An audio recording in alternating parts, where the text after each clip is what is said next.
ಇರುವಂಥದ್ದು ಆದಿಕಾಲ ಅಲ್ಲ, ಅನಾದಿ ಕಾಲ.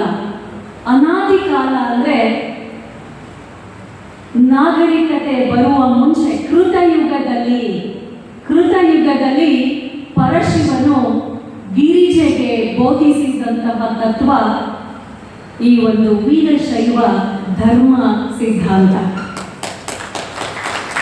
ಈ ವೀರಶೈವ ಧರ್ಮ ಸಿದ್ಧಾಂತವನ್ನು ಗಿರಿಜೆ ಕೇಳಿದವಳಾಗಿ ಭೂಲೋಕದಲ್ಲಿ ಏನೆಲ್ಲ ಅನ್ಯಾಯಗಳು, ಅನಾಚಾರಗಳು, ಅಧರ್ಮಗಳು, ಉಡುಗೆ ತೊಡುಗೆಯ ಬಗ್ಗೆ ಅರಿವಿಲ್ಲದೇನೆ, ಧರ್ಮ ಸಂಸ್ಕೃತಿಯ ಬಗ್ಗೆ ಅರಿವಿಲ್ಲದೇನೆ ಜನರ ಜೀವನ ಅಧ್ವಾನವಾಗಿರುವ ಸಂದರ್ಭದಲ್ಲಿ ಗಿರಿಜೆ ಹೋಗಿ ಪರಶಿವನಲ್ಲಿ ಪ್ರಾರ್ಥಿಸ್ಕೊಳ್ತಾಳಂತೆ.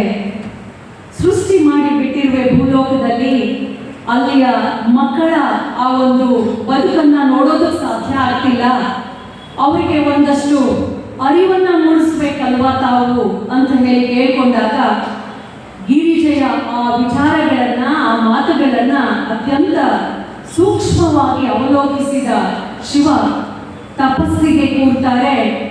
ತಪಸ್ಸಿಗೆ ಕೂತು ತಮ್ಮ ಆ ಒಂದು ಪಂಚ ಮುಖಗಳಿಂದ ತಾವು ಏನು ಆಲೋಚನೆ ಮಾಡ್ತಾರೆ ಆ ಒಂದು ಆಲೋಚನೆಗೆ ತಕ್ಕ ಹಾಗೆ ಪಂಚಮುಖಗಳಿಂದ ಪಂಚ ಪೀಠಾಚಾರ್ಯರುಗಳು, ಶಿವಾಚಾರ್ಯರುಗಳು ಉದ್ಭವಿಸ್ತಾರೆ. ಅದರಲ್ಲಿ ಸದ್ಯೋಜಾತ ಮುಖದಿಂದ ಉದ್ಭವಿಸಿದವರೇ ನಮ್ಮ ಶ್ರೀ ಜಗದ್ಗುರು, ಆದಿ ಜಗದ್ಗುರು, ಪೃಥ್ವಿ ತತ್ವದೊಡೆಯ ರೇಣುಕಾಚಾರ್ಯ ಮಹಾಪೂಜ್ಯರು. ಅವರಿಂದ ಸೃಷ್ಟಿಸಲ್ಪಟ್ಟಂತಹ ಉದ್ಗ್ರಂಥ ಸಿದ್ಧಾಂತ ಶಿಖಾಮಣಿ ಕೃತಯುಗದಲ್ಲಿ, ತ್ರೇತಾಯುಗದಲ್ಲಿ, ದ್ವಾಪರ ಯುಗದಲ್ಲಿ, ಕಲಿಯುಗದಲ್ಲಿ 3-4 ಯುಗಗಳಲ್ಲಿ ಏಷ್ಯಾ ಖಂಡದ ಮಧ್ಯಭಾಗ, ಶ್ರೀಲಂಕಾ, ನೇಪಾಳ, ಕಾಂಬೋಡಿಯಾ, ಸಂಪೂರ್ಣವಾಗಿ ಭಾರತವನ್ನು ಆವರಿಸಿಕೊಂಡು ಧರ್ಮ ಪ್ರಸಾರವನ್ನು ಮಾಡೋದರಲ್ಲಿ, ಧರ್ಮ ಪ್ರಚಾರವನ್ನು ಮಾಡೋದರಲ್ಲಿ ನಮ್ಮ ಮುಖ್ಯ ಪಂಚಪೀಠಗಳು ಹಾಗೂ ಮಠಾಧಿಪತಿಗಳು ಅತ್ಯಂತ ಶ್ರದ್ಧೆ ಮತ್ತು ನಿಷ್ಠೆಯಿಂದ ಈ ಒಂದು ಕಾರ್ಯವನ್ನು ಮಾಡ್ತಾ ಇರುವಂಥದ್ದು ನಮ್ಮಗಳ ಪುಣ್ಯ, ಈ ಭೂಮಿ ಮೇಲೆ ಹುಟ್ಟಿರುವಂತಹ ವೀರಶೈವರ ಪುಣ್ಯ ಅಂತ ನಾವು ಅಂದ್ಕೊಳ್ಬೋದು. ಎಲ್ಲಿಂದ ತಗೊಳ್ಬೋದು ಈ ವಿಚಾರ ಅಂದರೆ ವೇದಗಳಲ್ಲಿ ಬರ್ತವೆ ವೀರಶೈವ ಧರ್ಮದ ಬಗ್ಗೆ, ಆಗಮಗಳಲ್ಲಿ ಬರ್ತವೆ 28 ಆಗಮಗಳಲ್ಲಿ, ಉಪನಿಷತ್ತುಗಳಲ್ಲಿ, ಸ್ಮೃತಿಗಳಲ್ಲಿ, ಪುರಾಣಗಳಲ್ಲಿ, ಹೀಗೆ ಎಲ್ಲ ಉದ್ಗ್ರಂಥಗಳಲ್ಲಿ, ಪುರಾತನ ಕೃತಿಗಳಲ್ಲಿ ವೀರಶೈವ ಧರ್ಮದ ಬಗ್ಗೆ ಸಾಕಷ್ಟು ನಮಗೆ ವಿಚಾರಗಳು, ಅಲ್ಲಿಯ ತತ್ವ ಸಿದ್ಧಾಂತಗಳು ಸಿಗ್ತಾ ಹೋಗೋದ್ರ ಜೊತೆಗೆ ಶಾಸನಗಳಲ್ಲಿ, ತಾಮ್ರಪತ್ರಗಳಲ್ಲಿ, ಹಲವಾರು ಕೃತಿಗಳಲ್ಲಿ, ದೇವಾಲಯಗಳ ಒಂದಷ್ಟು ತಾಳೆಗೈಗಳಲ್ಲಿ, ಓಲೆಗೈಗಳಲ್ಲಿ, ಮಠಗಳಲ್ಲಿ, ಜಾನಪದ ಸಾಹಿತ್ಯದಲ್ಲಿ, ವಿಶೇಷವಾಗಿ ವಚನ ಸಾಹಿತ್ಯದಲ್ಲಿ ವೀರಶೈವ ಲಿಂಗಾಯತದ ಬಗ್ಗೆ ವಿದ್ವಾಂಸರ ಸಂಶೋಧನೆಗಳಲ್ಲಿ, ಹೀಗೆ ಹಲವು ಮೂಲೆಗಳಿಂದ ನಾವು ಈ ಒಂದು ವೀರಶೈವ ಧರ್ಮ ಪರಂಪರೆಯ ದಾಖಲೆಗಳನ್ನು ನಾವು ಕಾಣ್ತಾ ಹೋಗ್ಬೋದು. ನಮಗೆ ಪುರಾಣಗಳಲ್ಲಿ, ವೇದ ಆಗಮಗಳಲ್ಲಿ ಒಂದು ಬಾಯಿಂದ ಬಾಯಿಗೆ ಹರಿದು ಬಂದದ್ದನ್ನು ಕೇಳ್ತಾ ಹೋದರೆ ಇವತ್ತಿನ ಕಾಲಮಾನದಲ್ಲಿ, ಇವತ್ತಿನ ಕಾಲಘಟ್ಟದಲ್ಲಿ ಏನಿದೆ ದಾಖಲೆ ತೋರಿಸಿ ಅಂತ ಕೇಳ್ತಾರೆ. ಆ ದಾಖಲೆಗಳಿಗೆ ಕೃತಿಗಳಲ್ಲಿ ಏನು ನಮ್ಮ ಪರಂಪರಾಗತವಾಗಿ ಬಂದಿರುವಂತಹ ವೀರಶೈವ ಧರ್ಮವನ್ನು ಪ್ರಚುರಪಡಿಸಿದಂತಹ ಸಾಹಿತಿಗಳು, ಮಠಾಧೀಶ್ವರರುಗಳು ಅಥವಾ ಉದ್ಗ್ರಂಥಗಳು, ಶಾಸನಗಳು, ದೇವಾಲಯಗಳ ಮೇಲೆ ಕೆತ್ತಲ್ಪಟ್ಟಿರುವಂತಹ ಸುಮಾರು 4ನೇ ಶತಮಾನದಿಂದ ಕೆತ್ತಲ್ಪಟ್ಟಿರುವಂತಹ ಶಾಸನಗಳು ನಮಗೆ ಅಧಿಕೃತವಾಗಿ ಸಿಗ್ತಾ ಹೋಗ್ತವೆ. ಇಂಥ ಎಲ್ಲ ಆಧಾರಗಳನ್ನು ಇಟ್ಕೊಂಡು ನಾವು ಒಂದಷ್ಟು ಪ್ರಸ್ತುತಪಡಿಸ್ತಾ ಹೋಗೋದಾದರೆ ಮೊದಲಿಗೆನೆ ನಾವು ಪುರಾಣಗಳ ಒಂದಿಷ್ಟು ಪ್ರಸ್ತಾಪವನ್ನು ಮಾಡಿಬಿಡೋಣ. ಮೊದಲಿಗೆ ಶ್ರೀ ರಾಮಾಯಣದ ಸಂದರ್ಭ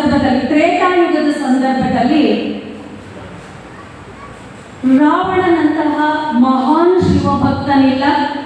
ಬಹುಶಃ ಅದು ಇಡೀ ನಿಮ್ಮೆಲ್ಲರಿಗೂ ಕೂಡ ಗೊತ್ತಿದೆ. ಶಿವನಿಂದ ಆತ್ಮಲಿಂಗವನ್ನೇ ಪಡ್ಕೊಂಡು ಬಂದಂತಹ ಮಹಾನ್ ಶಿವಭಕ್ತ. ಅವನ ಒಂದು ದೊಡ್ಡ ಆಸೆ ಏನು ಅಂದರೆ 3 ಕೋಟಿ ಲಿಂಗಗಳನ್ನು ಸ್ಥಾಪನೆ ಮಾಡಬೇಕು ಅನ್ನೋದು ಅವನ ಮಹದಾಸೆ. ಆದರೆ ರಾವಣನ ಯುದ್ಧದಲ್ಲಿ ರಾವಣ ಆಕಸ್ಮಿಕವಾಗಿ ಸಾವನ್ನ ಅಪ್ಪಬೇಕಾಗತ್ತೆ ಯುದ್ಧದಲ್ಲಿ. ಆದರೆ ಈ ತನ್ನ ಆಸೆಯನ್ನ ತನ್ನ ಸಹೋದರ ವಿಭೀಷಣನಿಗೆ ಹೇಳಿದ್ದಾನೆ. ವಿಭೀಷಣನಿಗೆ ಒಂದು ಆಸೆ ಬರುತ್ತೆ, ನನ್ನ ಅಣ್ಣ ಮುಕ್ತಿಯನ್ನ ಹೊಂದಬೇಕಾದ್ರೆ, ಅವನು ಸ್ವರ್ಗಸ್ಥನಾಗಬೇಕಾದ್ರೆ, ಶಿವನಲ್ಲಿ ಐಕ್ಯನಾಗಬೇಕಾದ್ರೆ ಅವನ ಈ ಆಸೆಗಳನ್ನ ಈಡೇರಿಸಬೇಕು ಅಂತ. ಇದನ್ನ ವಿಭೀಷಣ ಹಲವಾರು ವ್ಯಕ್ತಿಗಳ ಜೊತೆ ಚರ್ಚೆ ಮಾಡಿದಾಗ ಅವನ ಆಸ್ಥಾನದಲ್ಲಿ ಎಲ್ಲರೂ ಸಲಹೆ ಕೊಡ್ತಾರೆ. ಭೂಲೋಕದಲ್ಲಿ ಆವಿರ್ಭವಿಸಿರುವಂತಹ ರೇಣುಕಾಚಾರ್ಯರು, ಅವರಿಗೆ ಮಾತ್ರ ಈ ಒಂದು ಕೆಲಸವನ್ನ ಮಾಡಿಕೊಡೋದಕ್ಕೆ ಸಾಧ್ಯ, ನೀವು ಅವರನ್ನ ಸ್ಮರಿಸ್ಕೊಳ್ಳಿ ಅಂತ. ಹಾಗೆ ವಿಭೀಷಣರು ರೇಣುಕಾಚಾರ್ಯರನ್ನ ಸ್ಮರಿಸ್ಕೊಳ್ತಾರೆ. ಆ ವಿಭೀಷಣನ ಆಶಯದಂತೆ ರೇಣುಕಾಚಾರ್ಯರು ಹೋಗ್ತಾರೆ ಶ್ರೀಲಂಕಾಕ್ಕೆ. ಅವರು ಇಡೀ ದಕ್ಷಿಣ ಭಾರತವನ್ನ ಯಥೇಚ್ಛವಾಗಿ ಸುತ್ತಾಡ್ತಾ ಧರ್ಮ ಬೋಧನೆಯನ್ನ ಮಾಡ್ತಾ ಇದ್ದಂಥವರು ಎಲ್ಲಿ ಭಕ್ತರು ಕರೀತಾರೋ ಅಲ್ಲಿಗೆ ಹೋಗಿ ಅವರ ಆಸೆಗಳನ್ನ ಈಡೇರಿಸುವಂಥದ್ದು ಈ ವೀರಶೈವ ಲಿಂಗಾಯತ ಧರ್ಮ ತತ್ವ ಸಿದ್ಧಾಂತಗಳನ್ನ ಅವರಿಗೆ ಅರಿವು ಮೂಡಿಸುವಂಥದ್ದು. ಇನ್ನು ವಿಭೀಷಣ ಲಿಂಗ ಸ್ಥಾಪನೆಗೆ ಕೇಳಿದಾಗ ಅವರು ತಮ್ಮ ಪರಮಶಕ್ತಿಯಿಂದ ಜಾಫ್ನಾ ಅನ್ನುವ ಪ್ರದೇಶದಲ್ಲಿ 3 ಕೋಟಿ ಲಿಂಗಗಳನ್ನು ಸ್ಥಾಪಿಸಿದ್ರು ಅನ್ನೋದಕ್ಕೆ ಇವತ್ತಿಗೂ ಕೂಡ ದಾಖಲೆ ಇದೆ ಅನ್ನುವಂಥದ್ದು ನಾವೆಲ್ಲ ಖುಷಿ ಪಡಬೇಕಾಗಿರುವಂಥದ್ದು. ಆ ಜಾಫ್ನಾ ಪ್ರದೇಶದಲ್ಲಿ ನೀವು ಯಾರಾದರೂ ಶ್ರೀಲಂಕಾಗೆ ಇತ್ತೀಚೆಗೆ ಶ್ರೀಲಂಕಾಗೆ ಪ್ರವಾಸ ಹೋಗುವಂಥವ್ರ ಸಂಖ್ಯೆ ಜಾಸ್ತಿ ಇದೆ. ನೀವು ಯಾರಾದರೂ ಪ್ರವಾಸ ಹೋದಾಗ ಜಾಫ್ನಾ ಅನ್ನುವಂತಹ ಪ್ರದೇಶಕ್ಕೆ ಹೋಗಿ, ಅದು ಒಂದಷ್ಟು ಕಾಡಿನ ಪ್ರದೇಶ ಅಂದ್ರೆ ಅದನ್ನ ಕಡಿದು ಸಂಶೋಧನೆ ಮಾಡುವಾಗ ಲೆಕ್ಕವಿರದಷ್ಟು ಲಿಂಗಗಳು, ಲೆಕ್ಕ ಹಾಕೋದಕ್ಕೆ ಸಾಧ್ಯವಿಲ್ಲದೆ ಇರೋಷ್ಟು ಲಿಂಗಗಳು ಇವೆ ಅಂತ ಇತ್ತೀಚೆಗೆ ಆ ವಿಚಾರವನ್ನು ಕುರಿತು ಸಂಶೋಧನೆ ಮಾಡಿದಂತಹ ಒಬ್ಬ ಸಂಶೋಧನಾರ್ಥಿಗಳು ಆ ವಿಚಾರವನ್ನು ನಮ್ಮ ಗಮನಕ್ಕೆ ತಂದಿದ್ದಾರೆ. ಅದು ದಾಖಲೆ ಕೂಡ ಆಗಿದೆ ಅವರ PhD ಥೀಸಿಸ್ ಅಲ್ಲಿ. ಇಲ್ಲಿ ನಾವು ರಾಮಾಯಣದ ತ್ರೇತಾಯುಗದ ಕಾಲದಲ್ಲಿ ನೋಡಿದ್ರೆ, ಇನ್ನು ಮಹಾಭಾರತದ ಕಾಲದಲ್ಲಿ 2 ಕಡೆ ವೀರಶೈವರು ಇದ್ರು, ಲಿಂಗ ಧರಿಸುವವರು ಇದ್ರು, ಅವರನ್ನ ಲಿಂಗಿ ಬ್ರಾಹ್ಮಣರು ಎಂದು ಕರೀತಾ ಇದ್ರು ಅಂತ ಹಲವಾರು ಕೃತಿಗಳಲ್ಲಿ ಚರ್ಚೆ ಆಗಿರುವುದನ್ನು ನಾವು ನೋಡ್ತೇವೆ. ಭೀಷ್ಮಾಚಾರ್ಯರಿಗೆ ಧರ್ಮರಾಯ ಕೇಳ್ತಾರಂತೆ ಬ್ರಾಹ್ಮಣರ ಲಕ್ಷಣಗಳು ಏನು ಅಂತ. ಆಗ ಉತ್ತರ ಕೊಡುವಂತಹ ಭೀಷ್ಮಾಚಾರ್ಯರು ಲಿಂಗಧಾರಿಗಳು ಆಗಿರ್ತಾರೆ ಅನ್ನುವಂಥದ್ದನ್ನ ಲಿಂಗಿ ಬ್ರಾಹ್ಮಣ ಅನ್ನುವಂಥ ಪದವನ್ನ ಬಳಸ್ತಾರೆ ಅನ್ನುವಂಥದ್ದು ಸಂಶೋಧಕರು ಆ ಒಂದು ಮಹಾಭಾರತದ ಭಾಗದಲ್ಲಿ ನಮಗೆ ಮಹಾಭಾರತದ ಶಾಂತಿ ಪರ್ವದಲ್ಲಿ ಈ ವಿಚಾರ ಇರುವುದನ್ನ ಪ್ರಸ್ತಾಪ ಮಾಡ್ತಾರೆ. ಅಂದ್ರೆ ಮಹಾಭಾರತದ ಕಾಲದಲ್ಲಿ ಲಿಂಗವನ್ನ ಧರಿಸುವಂತಹವರು ಇದ್ದರು. ಅಲ್ಲಿಗೆ ದ್ವಾಪರ ಯುಗದಲ್ಲಿ ಲಿಂಗ ಧಾರಣೆ ಇತ್ತು, ವೀರಶೈವ ಧರ್ಮ ಇತ್ತು ಅನ್ನೋದಕ್ಕೆ ಇದಷ್ಟು ದಾಖಲೆ ಆಗಿದೆ. ಇನ್ನು ನಮ್ಮ ಕಲಿಯುಗಕ್ಕೆ ಬಂದ್ರೆ ನಮಗೆ ಸಾಕಷ್ಟು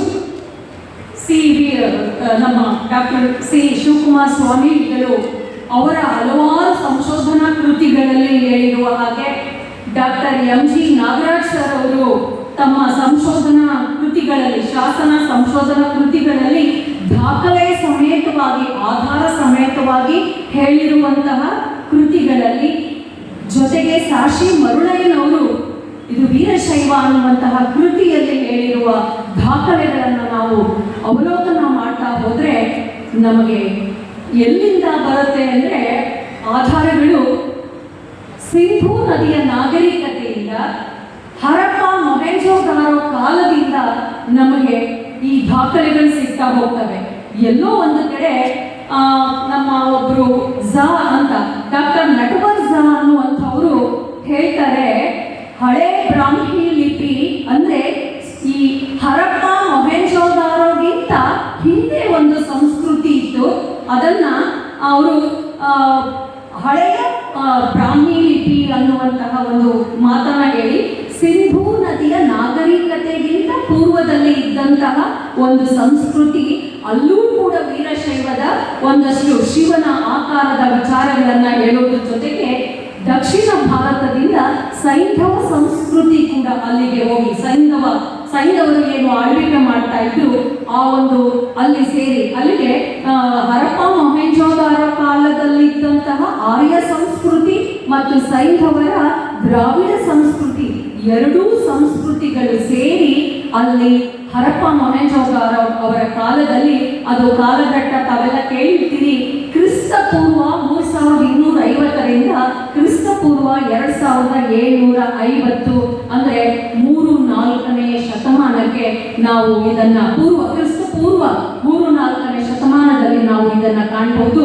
ಅಲ್ಲಿ ನಮಗೆ ಆಧಾರಗಳ ಸಮೇತ ಸಿಗುತ್ತೆ, ಲಿಂಗಾಕಾರ ಸಿಗುತ್ತೆ, ಜೊತೆಗೆ ಸೈಂಧವ ಸಂಸ್ಕೃತಿಯ ಜೊತೆಗೆ ಮೂರು ಮುಖಗಳುಳ್ಳಂತಹ ಸಮಾಧಿ ಸ್ಥಿತ ಮತ್ತು ತಪೋಮುದ್ರಿತನಾದ ಪಶುಪತಿ, ಅದನ್ನ ಮಂಗಳ ಮೂರ್ತಿ ಅಂತ ಕರೀತಾರೆ ನಮ್ಮ ಡಾಕ್ಟರ್ ನಟವರ್ಜ ಅನ್ನುವಂತಹ ವಿದ್ವಾಂಸರು.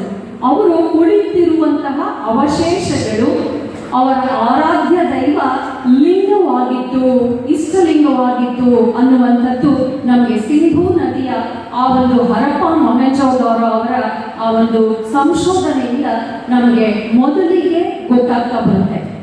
ಅದಾದ ಮೇಲೆ ನಾವು ಈ ಕೃತಯುಗದಲ್ಲಿ ಮೊದಲು ಯಾರು ವೀರಶೈವರು, ಯಾಕೆ ಈ ವೀರಶೈವ ಅನ್ನುವಂತಹ ವಿಚಾರ ಬಂತು ಅನ್ನೋದನ್ನು ನಾವು ನೋಡೋದಾದ್ರೆ, ವೀರಶೈವ ಅಂದ್ರೆ ಏನು?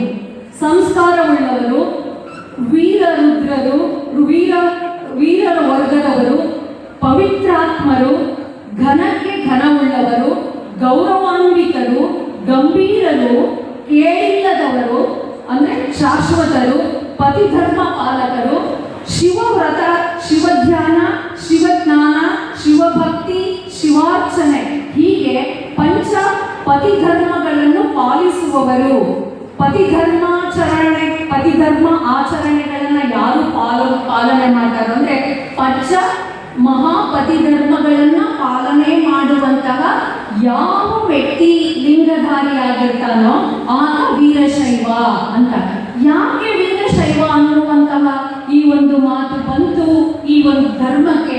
ಶೈವ ಮತ್ತು ವೀರಶೈವ ಇವೆರಡೂ ಕೂಡ ಗಂಗೆ ಮತ್ತು ಯಮುನೆಯರ ಹಾಗೆ, ತುಂಗೆ ಮತ್ತು ಭದ್ರೆಯರ ಹಾಗೆ ಅನ್ನುವಂತಹ ಮಾತನ್ನ ಹೇಳ್ತಾರೆ.